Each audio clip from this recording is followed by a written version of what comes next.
On October 8th, 2024, Konami released a remastered version of Silent Hill 2.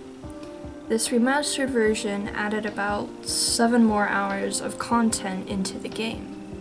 And seeing people play this game, the remastered version, got me thinking about playing it for myself. Not the remastered version. I don't have the technology available to play the remastered version. But you know what I do have? I have a PS2. So I played the original.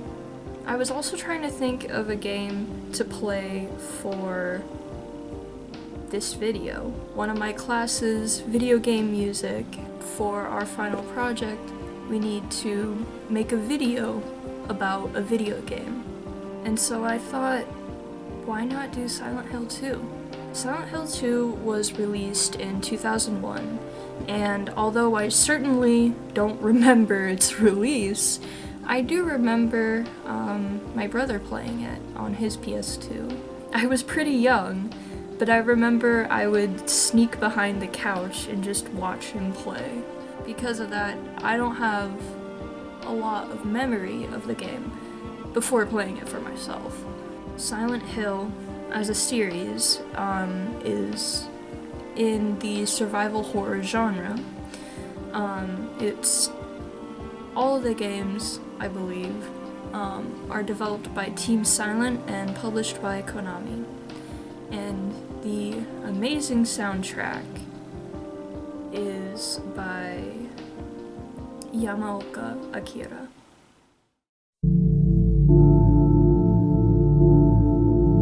So, let me give you a quick breakdown of the story. And if you have some tea or coffee or something, you might want a beverage because this story is really weird. So basically, it starts with our main character, James Sunderland, in a state of confusion because he's gotten a letter posthumously from his dead wife. Asking him to come to this town. What town could it be? Silent Hill. Duh. And, you know, this seems pretty fishy, right? But he goes because he's depressed, and as he tells Angela in the graveyard, I got it. I'll be here.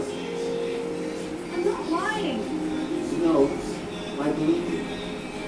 It's just, I guess I really don't care if it's dangerous or not. I'm going to town either way. Right off the bat, I just want to discuss the environment of this game in the first, 15 minutes of playing. It's amazing. The forest is what stands out the most to me. The forest you walk through as you're going down to Lake Toluca, I think. It's peaceful, particularly to me because that foggy forest of just endlessly tall trees, it reminds me a lot of going to the res that my family is registered on out in Washington. They're registered on the Colette Reservation, which is actually pretty famous because Forks is right next to it, and I think it's in the second Twilight movie where Bella is all depressed and stuff and is gonna throw herself off of a cliff. That cliff is on the res. Yeah, so I have already, just from the environment, I have a personal connection to it. But then it's twisted because by the ambiance, there's this weird grinding hum that the only thing I can think of that reminds me of it is what they describe the sound from the mountains being in the story Borrasca.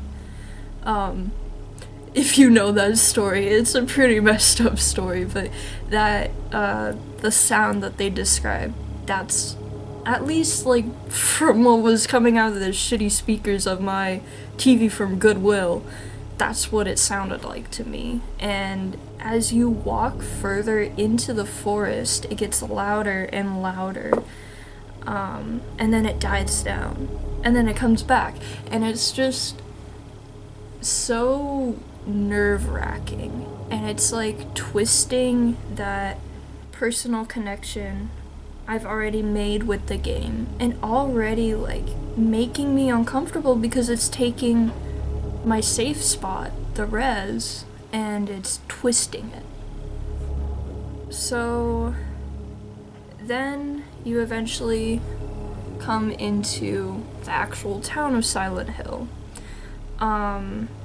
And it's completely abandoned, and from what I remember, completely silent too. I mean, maybe not completely, there's some ambiance, but it's dead. And it's like that until in this tunnel you come across these monsters that I call body bags, because that's what they look like to me. They've got like their arms all like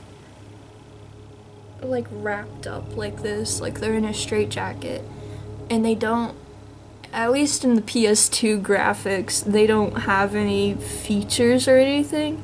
They're just weird, fleshy, bloody creatures that are fumbling around, and it almost looks like a body in a body bag to me.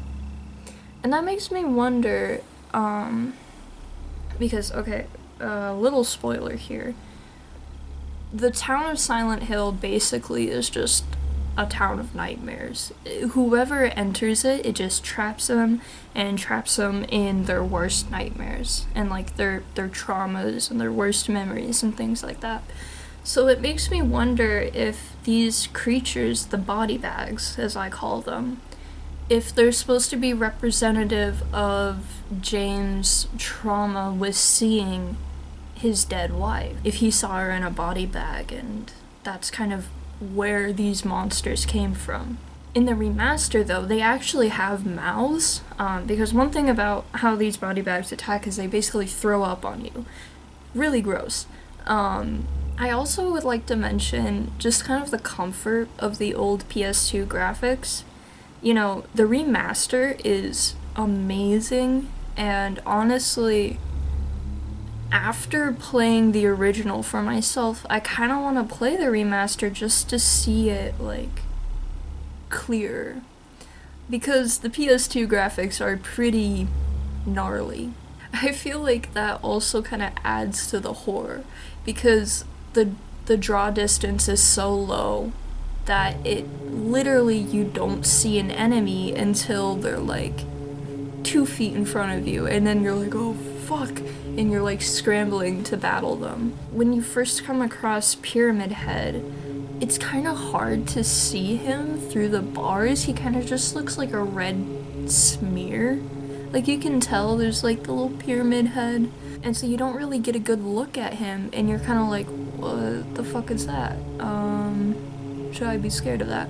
Also, I apologize, Dr. Casey, about swearing. When you get to the town, your ultimate goal is to get to the park. Now, just by going around the town, you'll find that literally all of the streets are blocked. So the only way you have to get to the park is through the apartment buildings. So you fumble through the apartments and solve like different puzzles, and this, like, honestly was the longest part of the game for me, just trying to get through the apartments. It just can get very confusing, and I actually had to look up a guide because I couldn't get through one puzzle. So in the apartments, on the 3rd floor, you encounter this jerk of a kid, Laura, that kicks the key away from you as you're trying to grab it for no reason other than to cause you pain. Why? Because she can. I don't know. After that happens, the walls start breathing in the hall. And I'm not kidding about that. It's really weird, and it's like the one thing from this game that like will haunt my dreams, because I just don't like it. It makes me feel like I'm crawling down some giant creature's esophagus, and it's not fun. Another person you meet in the apartments is Eddie, which is like this like young man that's kind of like a little ditzy, I guess. And you find him just throwing up in a toilet because he found a body. And James, like, doesn't, like, at first doesn't even ask him if he's okay or anything. He's just like, who are you? And then he just leaves. He doesn't even ask Eddie if, like, he wants to come with him or anything. And I just think that's really funny. Dude, he's puking. He can't talk. At least get up a towel. So shit. This is the first like person in the town you've encountered other than that child. You're just gonna leave.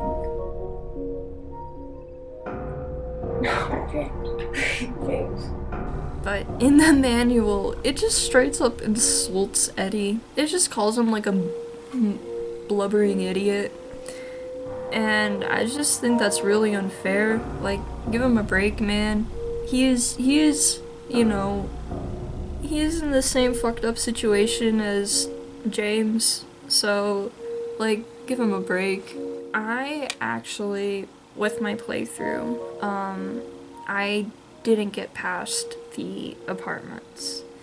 I ran out of time, because I have a deadline for making this video.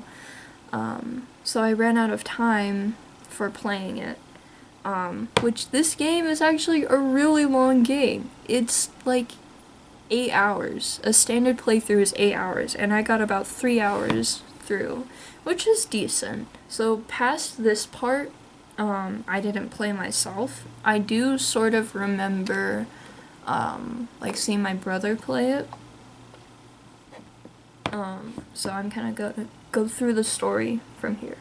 So eventually, you get to the park and you meet Maria, who is basically like basically looks exactly like James' past wife, Mary, who we got the letter from. So he's like, are you Mary? What? And she's like, no, what the fuck? I'm Maria. Leave me alone. In the actual cutscene, I think it's really funny because the beauty of James' voice acting really comes out here, and he just sounds so confused and so dumbfounded. Mary?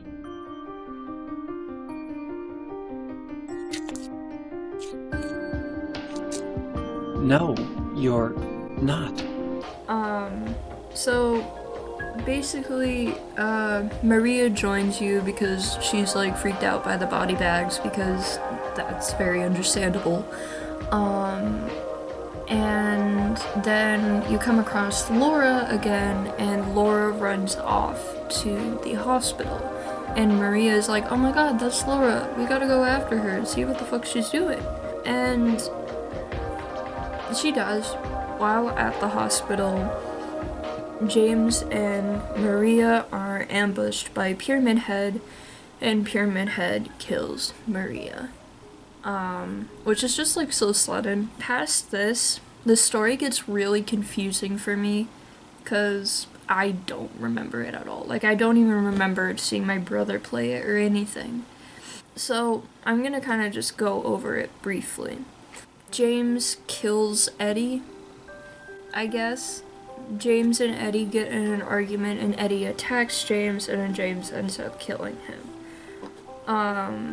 Which is, like, damn. And then James proceeds to go to the hotel, I believe, and he sees this spooky tape of him smothering his wife in the hospital with a pillow. And then Angela walks into a fire, and then James starts hallucinating and seeing multiple pyramid heads, and then sees them maiming and killing Maria in front of him again. And then ultimately James comes to the conclusion that he is in hell and Pyramid Head is his punishment. And that's the end of the main storyline. There's another storyline where you play as Maria before you meet up with James, but that's kind of implied to just like be a prequel.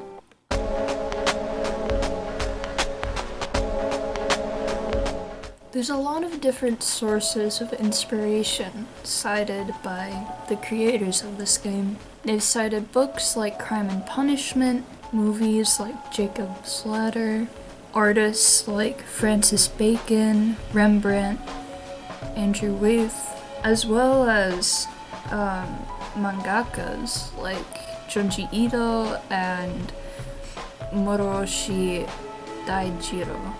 These inspirations are really interesting and can be seen throughout the game.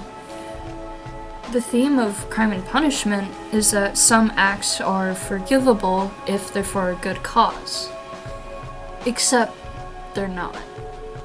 And you can see this theme in the great revelation at the end of Silent Hill 2. This theme of, some acts are forgivable if they're for a good cause reflects this because supposedly, killing his wife would put her out of her misery. So, is that forgivable? Through the conclusion of the game, that Silent Hill is like hell and Pyramid Head is James' punishment, he still does need to be punished somewhat. Jacob's Ladder is a movie with a really confusing narrative. It's basically about a guy going insane. You can definitely see the inspiration, especially in the confusing nature of the end of Silent Hill 2. As for the artists, I do see a resemblance to Francis Bacon's work. So many of the rooms in the apartments are so gritty and almost like they're falling apart. Citing Rembrandt as a source of inspiration is really interesting to me because I feel like Rembrandt isn't explicitly like a painter who paints disturbing things, he usually just paints portraits and scenes. Although I do see why Rembrandt would be a source of inspiration because the way he paints people, their faces, I've always found it a bit unsettling. I do see the resemblance in some of the artwork in Silent Hill 2, particularly with the Lady of the Door and the portrait of the hospital director. I also see the resemblance to Andrew Wyeth's work, particularly in the atmosphere and the landscape, the set design of Silent Hill. You may know Andrew Wyeth most famously for Christina's World. That's probably his most famous artwork. And I definitely, after looking at a lot of his landscapes, I definitely see the influence in how Silent Hill was designed in this game. There is, like I said earlier, there is some inspiration from some mangakas. I do see bit of a resemblance in the kind of the mundanity of the story of Silent Hill, if that makes sense. It reminds me a bit of Uzumaki, in that, I mean, you know, crazy things are going on in that story, but it all takes place in this one town, and it's kind of monotonous in a way, because you just see the everyday lives of these characters. And I do see that a bit with Silent Hill too, because, I mean, like most Silent Hill games, it takes place within this one town. And you see just mundanity of this town. I mean, yeah, it's all messed up and weird and distorted, but you see, like, you know, the pharmacy, you see the police station, you know, you see, like, the local shops, the apartment buildings. You see, like, how this is just a town. Moroshi, is a mangaka. He's most well known for, Monster Hunter,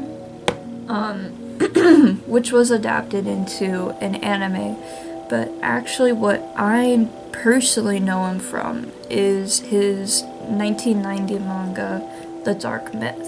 And Moroshi actually inspired, kind of the themes, and story of Mononoke Hime, as well as Neon Genesis Evangelion. So, you know, take that information, do with that what you will.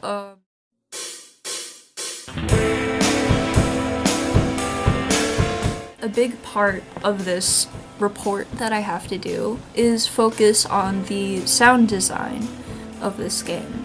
And I actually particularly picked this game for this report because of the sound design, because of how amazing it is. So, first of all, when you boot up the game, you're met with silence. And this I find particularly interesting considering how beautiful Yamaoka's soundtrack is. The title screen is arguably like one of the most important parts of a video game because you're gonna see it every time you boot up the game. So it's interesting that it's silent.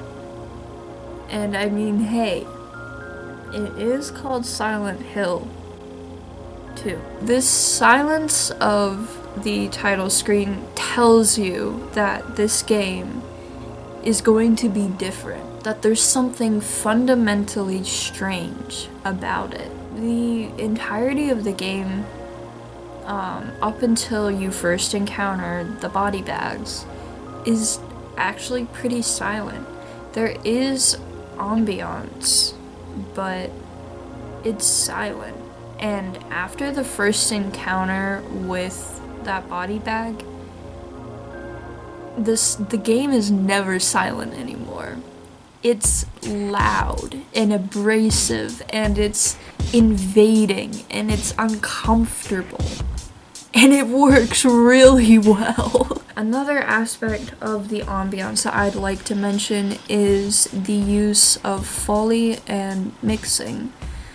As I mentioned earlier, the horrifying breathing of the hallway in floor 3, and because of the use of different Foley, like breathing, or I don't even know, sometimes, you know, it sounds like they're just banging a pan. You know, just the use of random things like that. Because of that, anytime the radiator went off in the living room, I would freak out for a second, thinking like, oh crap, something's coming after me, and then I'd realize it's just the radiator kicking on. And to kind of conclude this section, I'd like to mention something that Akira Yamaoka said in an interview with Silent Hill Memories. What he said about making the Silent Hill soundtrack and ambiance is, what I wanted to do with Silent Hill was to reinvent the style of game music creation and change the rules. And change the rules he did. I mean, this game is insanely influential on the horror video game genre today. Hold on, I'm gonna look up, see if there's a list of games that are influenced by this game. Dimension? Sorry, if you don't know, Dimension is a horror game on the DS that I love very much. Another game that I personally feel is inspired by Silent Hill 2 in particular is Nanashi no Game. It's another DS horror game, and actually exactly like Silent Hill 2, it has a completely silent title screen.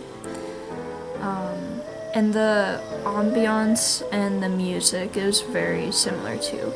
Really good music in that game. It's a very, like, underrated game. Partially because it doesn't have a translation. That's a bit of a barrier, but it's a really good game.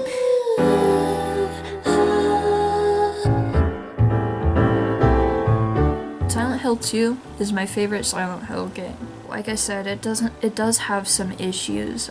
It doesn't hint as to where to go or what to do very well. And also, because of this lack of guidance, it can get a bit tiring and after some time a bit boring, unfortunately. As I said earlier, I had to look up a guide because I was just getting lost and I didn't understand where to go. But honestly, I'm not very good at video games, so it's probably that I'm just stupid, and that's okay. The game held my interest for a long time though. I played for 3 hours straight, all the way to the battle with Pyramid Head. Although the typical playthrough, as I said earlier, is 8 hours, which for me, kinda hard. And as I said earlier, unfortunately I didn't finish this game because I had to start working on this video. Still, with these issues, it's an amazing game to experience. It's a walking simulator, you know? You're just walking and exploring and trying to fumble your way through whatever is left of this place. Alright, well, I'm gonna conclude this here. Thank you for sitting through this, and thank you, Dr. Casey, for this opportunity and for this class. I had a lot of fun, particularly with the composition assignments. I found it a lot of fun to just, like, mix different samples and just see whatever I could come up with. Thank you for this opportunity, and I hope that you enjoyed this video, despite my vulgarity at times. Have a good life!